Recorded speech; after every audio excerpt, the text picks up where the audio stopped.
Hi everyone! If you want to set up a Google meeting with someone, but you just don't know how to create a Google Meet link, here's how you can do it. Well, you should know that this is a very easy tutorial, guys. So just with few clicks, you will be creating a Google Meet link. Open your favorite browser and in the address bar, just type in meet.google.com and press enter.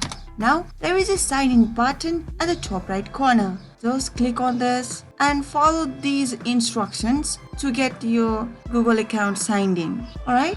Once you've signed in to your Google account, you will have a screen like this. Instead of signing, you will be seeing a profile avatar of yours at the right side. Now the next thing is, just click on this new meeting and create a meeting letter. Click on this, copy this link and send this link to whoever you want to invite for the meeting. So if you want to see for yourself how this link's gonna look like, enter, and there you have it. They will be able to join your meeting. If you still have any confusions regarding creating Google Meet links, do leave them in the comment section, guys. And if you have found this video to be helpful, do give this video a big thumbs up. Until next time, bye bye.